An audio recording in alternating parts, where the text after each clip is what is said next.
NEET আন্দোলনের গরম তাওয়ায় হাত সেকেছে পাকিস্তান। অস্থিরতা তৈরি করে ভারতকে ভেতর থেকে ভাঙার চক্রান্ত করা হয়েছে।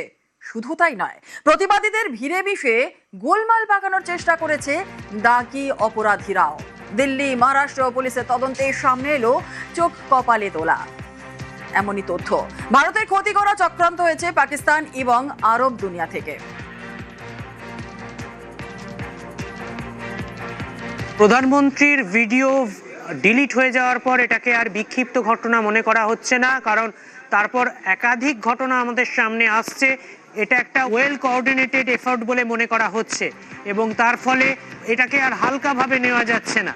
সহজভাবে বলতে গেলে দিল্লির জমায়েতে, দিল্লির যন্তর মন্তরের জমায়েতে বেশ কিছু মানুষের উপস্থিতি পাওয়া গেছে যাদের সেখানে থাকার কথা নয়, এবং সোশ্যাল মিডিয়ায় বহু ভিডিও শেয়ার হয়েছে যেগুলোর সঙ্গে এই আন্দোলনের কোনো যুক্ত নেই বা বিভ্রান্তিকর। একে একে দিল্লি পুলিশ, মহারাষ্ট্র পুলিশের তদন্তে চাঞ্চল্যকর সব তথ্য উঠে এসছে। প্রদীপ, তার মানে আমরা যে সমস্ত প্রতিবাদের ভিডিও দেখেছি সোশ্যাল মিডিয়ার মাধ্যমে, তার মানে বেশিরভাগই ফেক ছিল। বেশিরভাগই ফেক নয়, অনেক ভিডিওই সত্যি ছিল, কিন্তু সত্যি আর মিথ্যে এমনভাবে মিশিয়ে দেওয়া হয়েছিল, এমনভাবে গুলিয়ে দেওয়া হয়েছিল যে আমাদের সিদ্ধান্তকে তা অনেক ক্ষেত্রে প্রভাবিত করেছে।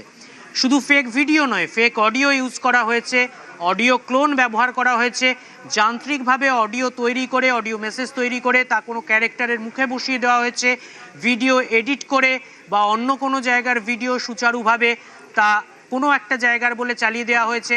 এবং এই যে প্রতিবাদীর সংখ্যা, সেটাকে এআই দিয়ে রিক্রিয়েট করে অনেক বেশি করে দেখানো হয়েছে। মানে অর্থাৎ একটা মাঠের যদি একটা অল্প জায়গায় কিছু মানুষ জমায়েত হন, সেটাকে রিক্রিয়েট করে গোটা মাঠ ভর্তি জনতা দেখানো যায় এআই এর মাধ্যমে, সেটা করা হয়েছে। মহারাষ্ট্র পুলিশের সাইবার ক্রাইম বিভাগ এটা তদন্ত করেছিল। তারা পাল্টা প্রযুক্তি ব্যবহার করে এবং তারপর একটা প্যাটার্ন লক্ষ্য করে, অর্থাৎ বিক্ষিপ্তভাবে কেউ কিছু করছে না, একটা কোঅর্ডিনেটেড এফোর্টে এটা করা হচ্ছে।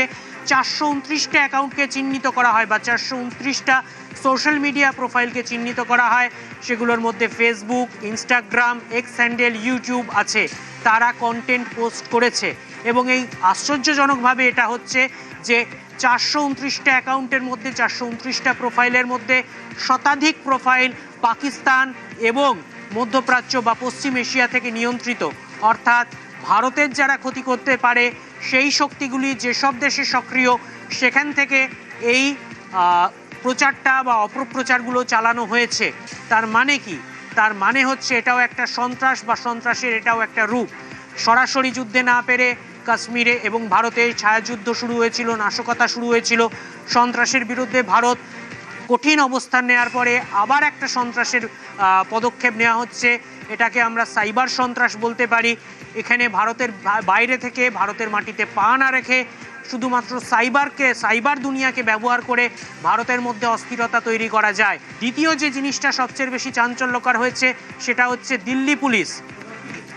20শে জুলাই সংসদ অভিযানে প্রতিবাদীদের সঙ্গে দিল্লি পুলিশের সংঘর্ষের পর দিল্লি পুলিশ একটা তদন্ত করে। তাতে 2873 জনকে চিহ্নিত করা হয়েছিল সন্দেহভাজন হিসেবে, এবং ফেসিয়াল রিকগনিশন সফটওয়্যার বা ফেসিয়াল রিকগনিশন সিস্টেম ব্যবহার করে তারা এর মধ্যে 989 জন, মানে প্রায় 1000 জনের ক্ষেত্রে চাঞ্চল্যকর তথ্য পেয়েছে।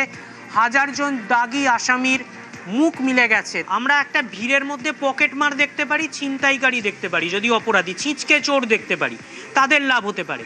কিন্তু খুনের আসামি, খুনের অপরাধের আসামি, দাগি আসামি, পক্সো আইনে অভিযুক্ত, মলেস্টেশনে অভিযুক্ত, রেপে অভিযুক্ত, অপহরণে অভিযুক্ত, এদের যন্তর মন্তরে কি প্রয়োজন ছিল?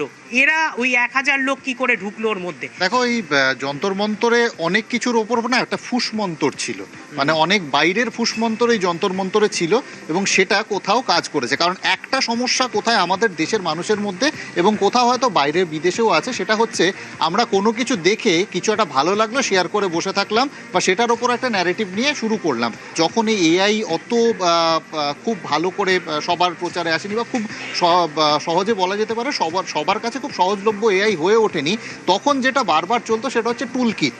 মানে কোনো কিছুতে আমরা সবাই জানতাম যে কোনো একটা প্রপাগ্যান্ডার ওপর যখন কাজ হতো একটা টুল কিট হতো এবং তাতে কথার কথা বলছি, ধরুন কোনো একটা বিষয়ে প্রতিবাদ করতে হবে, প্রতিবাদ এবার প্রত্যেকে, আমার একটা ভাষা থাকতে পারে, প্রদীপের একটা ভাষা থাকতে পারে, আপনার একটা ভাষা থাকতে পারে, সেখানে কি হতো এরকম 7 থেকে 8 রকমের এক একটা করে প্যারাগ্রাফ লেখা থাকতো এবং ঘুরিয়ে ফিরিয়ে দেখা যেত সেই প্যারাগ্রাফগুলোই প্রতিবাদীদের সবার প্রোফাইলে ঘুরিয়ে ফিরিয়ে 1 2 3 4 3 4 2 1 প্যাটার্নে আসতে থাকতো। এই টুলকিটটাকে এভাবে প্রচার করা হতো।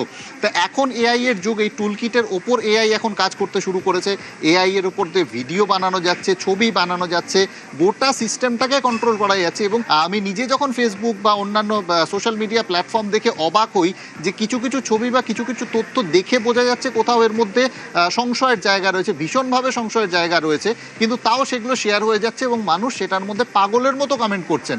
মানে কোথাও একটা সোশ্যাল নেটওয়ার্কিং সাইট ব্যবহারের যে অ্যাওয়ারনেস, সেটার মধ্যে আমাদের ঘাটতি রয়েছে এবং সেটারই সুযোগ নিচ্ছে এমন কেউ কেউ, যেটা হয়তো আমরা এখন বুঝতে পারছি না, হয়তো ভুলটা ভবিষ্যতে বুঝতে পারবো যখন হয়তো কোনো বড় একটা ক্ষতি আমাদের হয়ে যাবে, তারপর হয়তো আমরা বুঝতে পারবো। কারণ আমার আপনার সোশ্যাল মিডিয়ার উপর নিয়ন্ত্রণটা আমার তোমারই থাকবে, সেটার উপর সরকার সবসময় নিয়ন্ত্রণ করতে পারে না। 2021 সালের জানুয়ারিতে যখন দিল্লি রাজধানী এলাকায় কৃষক বিদ্রোহ চরমে, তখন প্রজাতন্ত্র দিবসের আগে বা পরে দিল্লিতে কৃষকদের আন্দোলনকারীদের একাংশ ঢুকে পড়েছিল এবং লালকেল্লায় ঢুকে পড়ে ইন্ডিয়ান ফ্ল্যাগের ওপর প্রতিবাদের ফ্ল্যাগ ট্যাগ লাগিয়ে দিয়ে একটা বিশৃঙ্খলার সৃষ্টি হয়েছিল।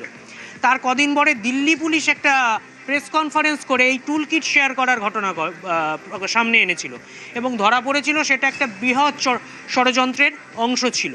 তুমি বললে যে আমার আর তোমার সোশ্যাল মিডিয়া, আমার আর তোমার নিয়ন্ত্রণে, রাষ্ট্রের নিয়ন্ত্রণ নেই। রাষ্ট্রের নিয়ন্ত্রণ নেই, কিন্তু প্রধানমন্ত্রীর সোশ্যাল মিডিয়া প্রোফাইল থেকে ভিডিও ডিলিট হয়ে যাচ্ছে, তার মানে পররাষ্ট্রের একটা নিয়ন্ত্রণ কিন্তু প্রান্তিক আসছে। মানে ঠিক আমাদের নিয়ন্ত্রণে নয়। যতক্ষণ আমার আর তোমার সোশ্যাল মিডিয়া প্রোফাইল তাদের স্বার্থ চরিতার্থ করছে অথবা তাদের স্বার্থহানি করছে না, ততক্ষণ অবধি আমার সোশ্যাল মিডিয়া প্রোফাইল আমার নিয়ন্ত্রণে। কিন্তু যেই মুহূর্তে আমি আমার দেশকে কোনো বার্তা দিচ্ছি বা কোনো ভুলকে তুলে ধরার চেষ্টা করছি, তখন সোশ্যাল মিডিয়া প্রোফাইলকে আমার বাইরে থেকে নিয়ন্ত্রণ করা, রিচ কমিয়ে দেওয়া, ভিডিও উধাও করে দেওয়া, এ ধরনের ঘটনা ঘটানো যাচ্ছে। শুধু সোশ্যাল মিডিয়া প্ল্যাটফর্মকে নয়, আমাদের মস্তিষ্কটাকেও কোথাও নিয়ন্ত্রণ করতে শুরু করেছে যে আমরা নিজেদের বিচার বোধ বুদ্ধি সমস্ত হারিয়ে যাচ্ছে। এই আন্দোলনে এমন কাউকে লক্ষ্য করা গেছে যাদের হয়তো সেই আন্দোলনের সাথে কোনো যোগ নেই, আন্দোলন নিয়ে তো কোনো প্রশ্ন নেই, থাকতেই পারে, আন্দোলন হতেই পারে, গণতান্ত্রিক আন্দোলন নিয়ে কোনো দেশের কোনো সরকারের আপত্তি আছে বলে তো আমার অন্তত জানা নেই। তো সেই জায়গায় বলতে পারি যে এদের কি কাজ ছিল সেখানে, কারণ আমি বেশ কিছু ভিডিও দেখতে পেলাম। আবার বলছি, ভিডিও আমি দেখতে পেয়েছি কিন্তু আমি শেয়ার করিনি বা সেটা নিয়ে আমরা খবর করতে যাইনি, তার কারণ সেটা সত্য কি অসত্য সেই বিচারটা আমরা করে উঠতে পারিনি। না, এক পিৎজা বিক্রেতা, তিনি কোনো একটা অর্ডার দিতে এসেছিলেন, তার খাবারের যে জায়গাটা ছিল বা খাবার রাখার যে জায়গাটা, স্টোরটা ছিল, সেই স্টোরটা লুটপাট করে নেওয়া হয়েছিল। এবার একটা ভিড়ের মধ্যে সেই জায়গাটা দেখানো হচ্ছে, আদৌ সেটা যন্তর মন্তর কিনা আমরা কিন্তু জানি না, কিন্তু কেউ সেটাকেই আবার যন্তর মন্তর বলে পোস্ট করতে শুরু করছেন। সমস্যাটা এইখানেই যে নিজেদের বোধ বুদ্ধির নিয়ন্ত্রণটা অন্যের হাতে কোথাও আমরা দিন দিন ঠেলে দিচ্ছি, কিন্তু সেটাই সব থেকে বড় কারণ হয়ে উঠছে আমাদের বিপদের।